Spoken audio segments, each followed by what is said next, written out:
Our Prophet was given the title in our holy book, the Quran, as Rahmatul lil Alameen, mercy for mankind, not mercy for Muslims. He came as a mercy for mankind. He came to unite mankind, not divide mankind.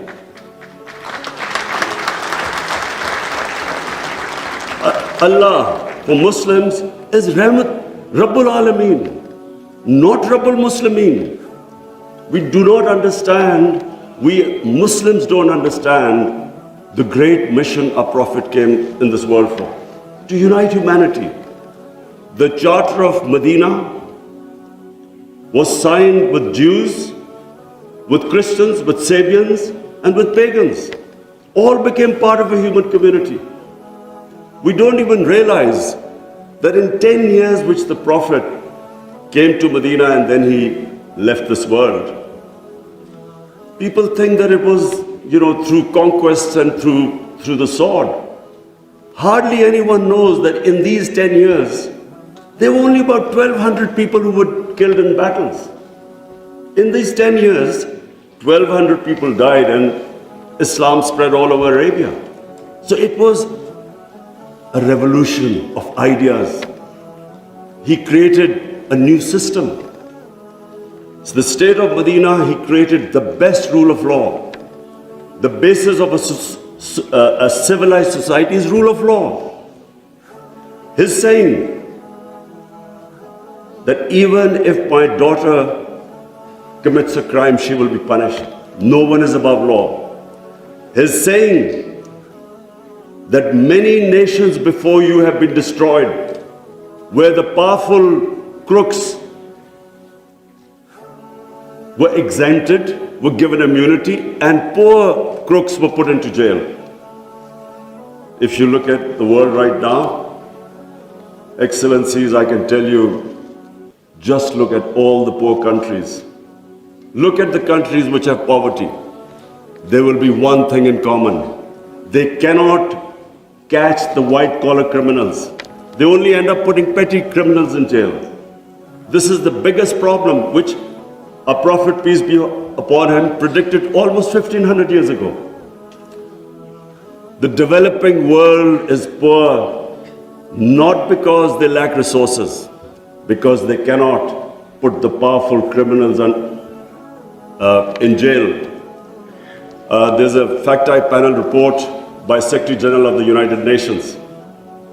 According to this report, and this will shock all of you, that every year, $1.6 trillion leave the poor countries and end up in tax havens and in the developed world.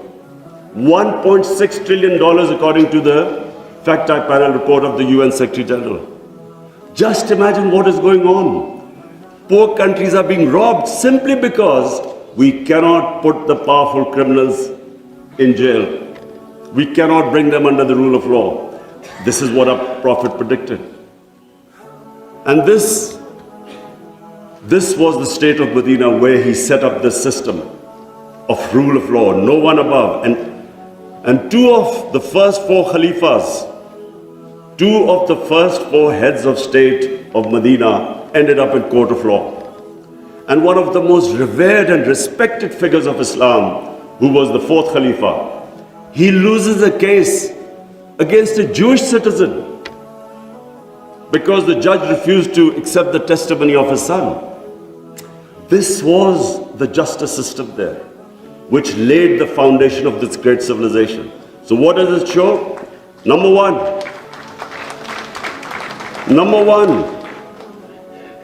that minorities were equal citizens. They were equal citizens in front of law. There was no discrimination. Secondly, it shows that a common citizen could win a case against the head of state. No one was above law. This is 600 years before the Magna Carta was signed in England, which was the beginning of the democratic struggle of Britain. And it took them years before they could actually bring their head of state under the rule of law. This is what happened in the state of Medina. It was ahead of its time. And then it was the first welfare state in the history of mankind. Compassion, humanity. It was a state which took care of its weak, its orphans, its widows, its poor people. It was the first time pensions were introduced in the state of Medina. They took care of the old people. A compassionate state. A state where they wanted to please the Almighty. How do you please the Almighty Allah? By looking after His human beings, especially the weak. This is what happened in the state of Medina. And today, I feel sad whenever I go to Scandinavia. I see what a welfare state should be in all over the Muslim world. Look at humanity there. Look at the way they look after the weak. In fact, sometimes I'm sad because they look after the animals better than some of us look after our human beings. And remember, He's Rahmatul Alameen, so whoever listens to His message, whichever human community will prosper. It doesn't matter because for all humanity, He brought the message of mercy. If you look at Switzerland, in the rule of law index, Switzerland is 99%. 99%. So with hardly any resources, it is one of the most prosperous countries in the world. So as I said, anyone who goes by the model of Medina will prosper. And then, quest for knowledge. Foreign Minister Wang Yi, you'll be surprised, one of our prophets saying, he said, even if you have to go to China to learn and quest for knowledge, you must go there. Now first China at that time was center of knowledge, but it meant even risking your life. Going from, at that time, Arabia to China meant you might not come back. So that was the quest of knowledge. You have to seek knowledge from cradle to grave. He sparked off this great knowledge revolution. For hundreds of years, the top scientists were Muslims because they thought quest for knowledge was a sacred duty. Look at the situation in the Muslim world today. How much do we have a quest for knowledge? And then we get so much, wherever you go, Muslims that we imprison our women have no rights. And sometimes, it almost seemed that the US invaded Afghanistan to liberate their women. There was no other reason except to liberate their women. Somehow our women are in prison. Let me just tell you that it was a revolutionary move by our Prophet that women were given inheritance rights. They were empowered. In Europe, even 100 years ago, the women barely got their inheritance rights. 1500 years ago, women were given the rights. And no one seems to know this. And sadly, cultural issues are equated to our religion. We cannot explain, sometimes Western people say, they confuse culture with religion. I'm sad to say in Pakistan, we discovered 70% of our women do not get inheritance rights. So we have especially had to pass law to enforce that women must get their inheritance rights. This is 1500 years later. And no one knows this. Slaves, honorable foreign ministers, nowhere in human history has this happened. That slaves became kings. The Mamluks were slaves who became kings in Egypt. In India, there was slave dynasty that became kings. Why? Because the Prophet said, treat your slaves as family members. Best to free them, if not, treat them as equal family members. So he was the greatest human being that ever stepped foot. There'll never be a human being like that. Anyone close to the Prophet became leaders. If you read the book, The Arab Conquest, everyone became a leader, whoever was near the Prophet. And our generations don't understand that, and neither have we been able to explain to anyone else. Let's not confuse Muslim imperialism with the 10 years of Prophet in Medina. Let's not confuse that, because that was not what the Prophet preached, where the Muslims went all over the world conquering. It is not what the Prophets, the whole revolution was of ideas.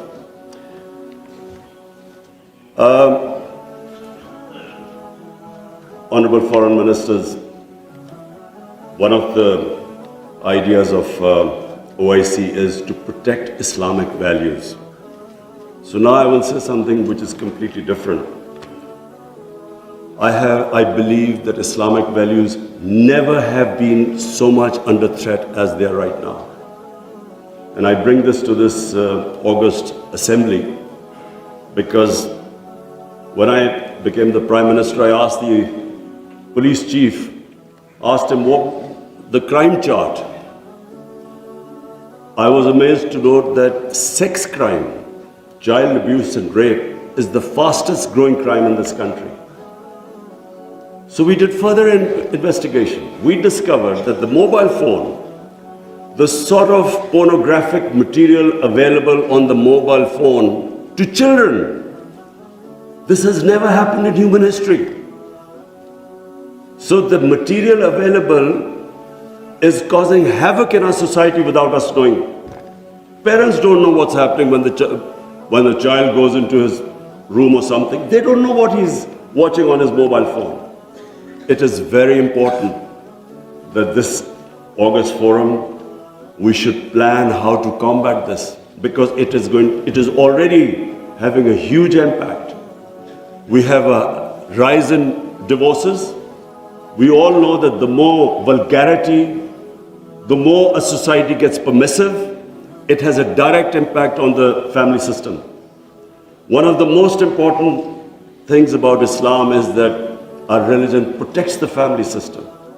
We have values like we respect parents, we have respect for our teachers, but the culture that is coming through social media, we really need to think carefully, how are we going to protect our generations? I have formed in Pakistan a Rahmatul Alameen authority of scholars.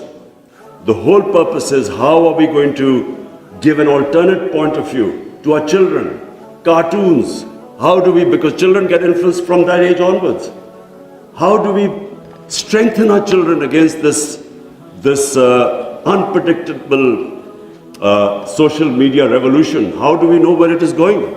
So I think that I thought at this meeting I should mention, because we need to start thinking about alternate media, how we can combat. You can't stop social media, but we can give our children, fortify them, strengthen them ethically and morally. Now I come to two important political issues. One is Palestine and the other is Kashmir. Honorable Foreign Ministers, we have failed both the Palestinians and the people of Kashmir. I'm sad to say that we have been able to make no impact at all. They don't take us seriously. We are a divided house, and those powers know it. We are 1.5 billion people, and yet our voice to stop this blatant injustice is insignificant. We are not talking about conquering some country. We're simply talking about the human rights of the people of Kashmir and Palestine, the international law which is on their side, United Nations Security Council resolutions that back their right. In Kashmir, the international community promised them the right to decide their own destiny through a plebiscite. That right was never given to them. In fact, this special status of Kashmir was taken away illegally by India on 5th August 2019. Nothing happened. Because they feel no pressure. They feel we can make a resolution and then, back to our usual business. I'm not talking about altering our foreign policies. All of us countries have our different foreign policies. But on core issues, I am asking the OIC that unless we have a united front, we will keep these abuses will happen. Like in Palestine, it's daylight robbery going on in Palestine. The only hope I have is now because of social media, first time in Western countries, there's awareness of what's going on to the poor Palestinians. That is so far much more than the OIC. It's the mobile phone and the spread of information of the injustices being done to the Palestinians. That is the best, at the moment, the best way to protect them, not us. In Kashmir, it's a war crime, according to the 4th Geneva Convention, to change the demography of an occupied land. India is changing the demography of Kashmir by making the Muslims from a majority to a minority, by bringing in settlers from outside. This is a war crime. Yet no one is pushed about it. Neither India is pushed nor Israel, because they think we are ineffective. So,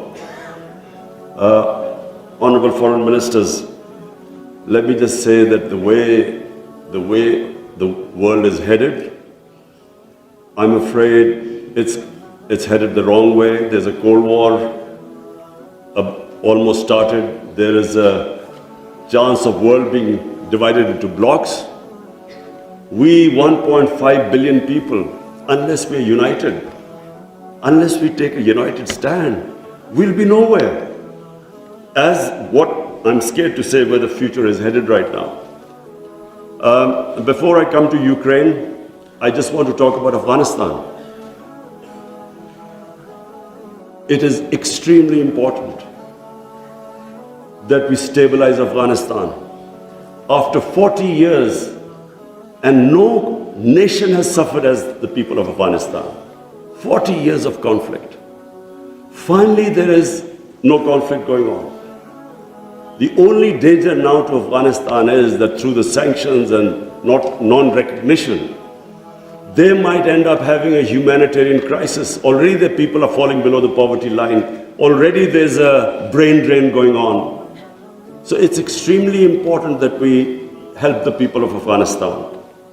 And I say this because a stable Afghanistan is the only way, I repeat, it's the only way we are going to be able to stop international terrorism from Afghan soil.